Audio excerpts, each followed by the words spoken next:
Hello friends, ஒரு முறை இந்த வத்தலை செஞ்சீங்கன்னு வைங்களேன், இனி அரிசி வத்தல் செய்யவே மாட்டீங்க. அந்த அளவுக்கு இந்த வத்தல் பார்த்தீங்கன்னா ரொம்பவே டேஸ்டியாகவும் ரொம்பவே கிறிஸ்பியாகவும் இருக்கும். ஸோ வாங்க இந்த வத்தல் எப்படி செய்கிறதுன்னு சொல்லிட்டு பார்க்கலாம். ஃபர்ஸ்ட் ஒரு கடாயில் முடிஞ்ச அளவுக்கு நான்ஸ்டிக் கடாயாக இருந்துச்சுன்னா ரொம்பவே ஈஸியாக நம்ம இந்த வேலையை செஞ்சிடலாம். ஸோ இந்த வத்தல் செய்கிறதுக்கு வந்து நான் மைதா மாவு யூஸ் பண்ணியிருக்கேன். ஸோ நம்ம இப்போ எந்த பாத்திரத்தில் மைதா மாவு எடுக்கிறோமோ அதில் இப்போ ஒரு சின்ன கொற்றால ஒரு கொற்ற அளவு மைதா மாவு எடுக்கிறோனோ அதே கொற்றால பார்த்தீங்கன்னா ரெண்டு பங்கு நம்ம தண்ணி ஆட் பண்ணணும். ஸோ இப்போ இதில் நான் பார்த்தீங்கன்னா தண்ணி சேர்த்திக்கிட்டேன். இந்த தண்ணி சூடாகி வரும்போது ஃபுட் கலர் ஆட் பண்ணிக்கலாம். ஃபுட் கலர் வேணும்னா நீங்கள் ஆட் பண்ணிக்கலாம், அப்படி இல்லைனா அவாய்ட் பண்ணிக்கலாம். நான் பார்த்தீங்கன்னா எல்லோ ஃபுட் கலர் ஆட் பண்ணியிருக்கேன். அதுக்கப்புறமா இதில் கொஞ்சமாக பேக்கிங் சோடாவை ஆட் பண்ணிக்கலாம். அடுத்ததாக உப்பு கொஞ்சமாக ஆட் பண்ணிக்கலாம். ஒரு 1/2 ஸ்பூன் அளவுக்கு உப்பு ஆட் பண்ணிக்கலாம். இதெல்லாமே ஆட் பண்ணிவிட்டு நல்லா ஒரு தடவை கிளறிக்கலாம். கிளறி விட்டதுக்கப்புறமா இதில் நம்ம எடுத்து வச்சுருக்கிற 1 கப் மைதாவை இதில் கிளறிட்டே ஆட் பண்ணிக்கலாம்.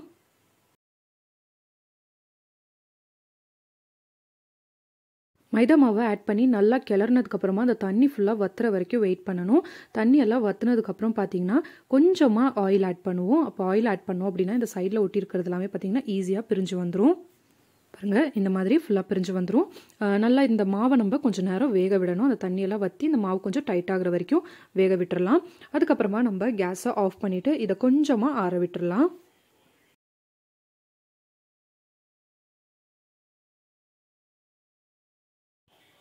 இப்போது இந்த மாவு பார்த்திங்கன்னா ஓரளவுக்கு ஆறி கொஞ்சம் டைட் ஆயிடுச்சு. இப்போ நம்ம என்ன பண்ணணும்னா ஒரு பிளாஸ்டிக் கவர் எடுத்துக்கலாம். நல்லா அதை வந்துட்டு நீட்டாக கழுவிட்டு தொடச்சி எடுத்துக்கலாம். தொடச்சி எடுத்துட்டு இதில் லைட்டாக நம்ம எண்ணெயை தடவிக்கலாம். எண்ணெயை தடவும் போது நம்ம இந்த மாவை இதில் போட்டு தட்டும்போது என்ன ஆகும்னா நமக்கு ஒட்டாமல் ரொம்பவே ஈஸியாக பிரிஞ்சு வந்துடும். இப்போது அந்த மாவில் மொத்தமாக எடுக்காமல் கொஞ்சமாக எடுத்துக்கலாம். நீங்கள் வந்துட்டு ரவுண்டாக வேணும், குட்டி குட்டியாக வேணும்னா அதுக்கேற்ற மாதிரி நீங்கள் சின்ன சின்ன மாவு பீஸாக எடுத்து வச்சுட்டு அதுக்கு மேலே குட்டி தட்டு வச்சு நீங்கள் அழுத்திக்கலாம். இல்லை இந்த மாதிரி ஏதாவது வந்துட்டு ஷேப்ஸ் நீங்கள் கட் பண்ணணும் அப்படின்னு நினச்சிங்கன்னா கொஞ்சம் அதிகமாக மாவு எடுத்துகிட்டு இந்த மாதிரி பெரிய தட்டு வச்சு ஒரு ப்ரெஸ் கொடுத்தீங்க அப்படின்னா அது அழகாக பார்த்தீங்கன்னா இந்த மாதிரி ஈஸியாக வந்து நமக்கு பெரிய சைஸில் இந்த மாதிரி ஒரு ரவுண்ட் ஷேப்க்கு வந்துடும். அடுத்தது நம்ம இந்த பிளாஸ்டிக் கவர் எடுத்தோம் அப்படின்னா ரொம்பவே ஈஸியாக அழகாக இது பார்த்தீங்கன்னா மேலே எடுத்துடலாம். ஸோ இப்போ பாருங்கள் எவ்வளோ ஈஸியாக நம்ம இதை வந்துட்டு இந்த பிளாஸ்டிக் கவர்லேருந்து எடுக்க முடியுது. இதுவே நீங்கள் கீழேயோ இல்லை வந்துட்டு சப்பாத்தி தரட்டுற மாதிரி போட்டு தரட்டினீங்க அப்படின்னா உங்களுக்கு வேலை வந்துட்டு ரொம்ப கஷ்டமாயிரும். கையில் ஒட்டி கீழே ஒட்டி ரொம்பவே வந்துட்டு கஷ்டமாக தெரியும். பட் இந்த மாதிரி பிளாஸ்டிக் கவர் போட்டு நீங்கள் பண்ணும்போது உங்களோட வேலை ரொம்ப ஈஸியாக முடிகிற மாதிரி இருக்கும்.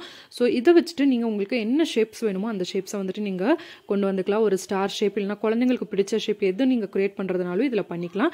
நான் இப்போ சின்ன சின்ன துண்டாக இதை கட் பண்ணி எடுத்துக்கிறேன்.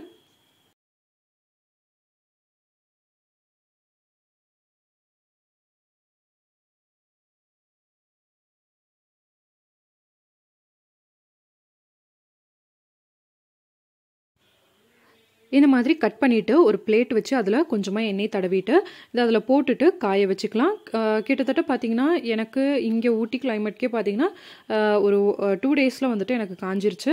நீங்கள் சூடான கிளைமேட்டில் இருக்கீங்க அப்படின்னா நிழலில் வச்சாலே பார்த்தீங்கன்னா ரொம்பவே ஈஸியாக ஒரே நாளில் காஞ்சிரும். பாருங்கள், இது நல்லா சூப்பராக காஞ்சிருச்சு. இப்போ நான் உங்களுக்கு இதை வறுத்து காட்டிடுறேன். கொஞ்சமாக எண்ணெய் ஊற்றி எண்ணெய் சூடானதுக்கப்புறமா இந்த வத்தல் அதில் போடுவோம்.